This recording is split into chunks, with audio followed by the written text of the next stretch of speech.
अच्छा, सबसे पहले हमने क्या किया था, हमें जो विजिबल थे ना, हमने जो जो ऊपर स्किन निकाली थी सुपरफिशियल फेशिया, तो हमें सबसे पहले पेक मेजर, पेक्टोरलिस मेजर, हमें सब क्लेवियस, और ये जो आपके पास ये वाला डेल्टॉइड है ये हमें विजिबल था, ठीक है। और इस साइड पे हमारे पास था सीरेटस एंटीरियर विजिबल था। फिर हमने उसके बाद इंसीजन दी, ये पेक्टोरलिस मेजर के इधर से, ये उसका स्टर्नल हेड था, ये उसका जो आपके पास एपिनेरोसिस वो वाला हेड था, और ये आपके पास सब क्लेवियस जो हेड होता है, क्लेविकल हेड होता है, ये पेक मेजर के जो हेड्स होते हैं डिफरेंट, वहाँ पे इंसीजन देकर हमने इसको पेक मेजर को हमने सेपरेट कर लिया। ये ऊपर इसके ऊपर होता है सुपरफिशियल फेशिया, और इसके जब हमने इसे साइड पे कर लिया, ठीक है, जहाँ पे इसका जो इसके अटैचमेंट होती है मेरे ख्याल से कोराकोइड पे होती है, ठीक है, स्कैपुला का जो प्रोसेस होता है वहाँ पर होती है। उसके अलावा हमारे पास इसका ये डी फेशिया आ गया, डी फेशिया को कहते हैं क्लेवी पेक्टोरल फेशिया कहते हैं, और ये एक्जिला के साथ जाता है नीचे, ठीक है। उसके बाद हमने ये डी फेशिया हो गया, पेक मेजर, डी फेशिया। उसके बाद जो छोटा सा मसल है ये यहाँ पर, ये आपके पास होता है, आपके पास पेक माइनर कहलाता है, पेक्टोरलिस माइनर, ठीक है, ये इसके दो मसल हो गए। फिर उसके बाद ये आपके पास रिब्स हैं, ठीक है। अब रिब्स में ये है कि ये आपके पास क्लेविकल है, उसके पास फर्स्ट यहाँ पे रिब आती, सेकंड रिब ये वाली है, ये वाली जो पालपेटेड होती है, ठीक। Second rib, third rib, four rib, fifth rib, six rib, 7, 8, 9, उस तरह 12 होती हैं, ठीक है। 24 का पेयर्स होता है।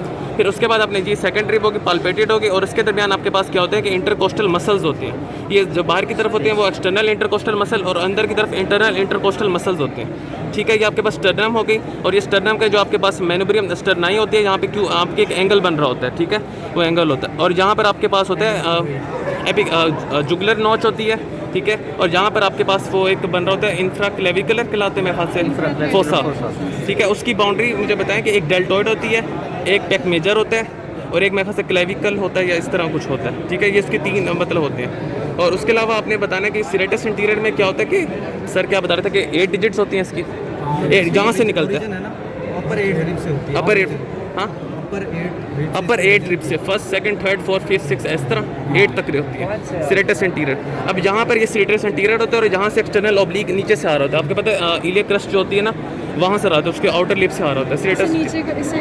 अब देखो इसको हटाएं, ठीक है। इसके नीचे आपके पास एक्सटर्नल ऑब्लिक आ रहा होता है, हमने ब्रेस्ट में भी पढ़ा था, ब्रेस्ट यहाँ पर होता है, सेकंड रिब से लेकर 6 रिब तक होता है, और उसके जो नीचे होते हैं ना वो आपके पास डी फेशिया होता है, एक उसका जो मतलब डीप रिलेशन होते हैं, दूसरा डीप रिलेशन होता है कि आपके पास 3 मसल्स होते हैं, ये आपके पास सीरेटस एंटीरियर, एक्सटर्नल ऑब्लिक, और जो आपके पास ये आपके पास सीरेटस एंटीरियर हो गया, ये एक्सटर्नल ऑब्लिक, ठीक है, ये एक्सटर्नल ऑब्लिक है, ये नीचे की तरफ जा रहा होता है, ठीक है। और ये पेक मेजर भी उसके उसमें आता है, पेक्टोरलिस मेजर, ब्रेस्ट इसके ऊपर होता है ना, स्किन के ऊपर होता है, ठीक है, यहाँ पर होता है। जो आपके पास निपल होता है वो आपके पास फोर्स इंटरकोस्टल स्पेस में होता है।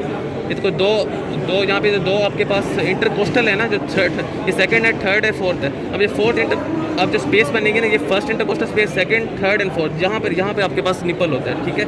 ये आपके ब्रेस्ट के 3 रिलेशंस हो गए, एक होता है डी फेशिया होता है, क्लेवी पेक्टोरल फेशिया कहते हैं इसे, दूसरा होता है आपके पास 3 मसल्स होते हैं, pectoralis major, serratus anterior and external oblique. तीसरा आपके पास होता है कि जो आपके पास निपल है, इसके नीचे ना एक स्पेस बन रही होती है जिसे कहते हैं रेट्रोमेरी स्पेस।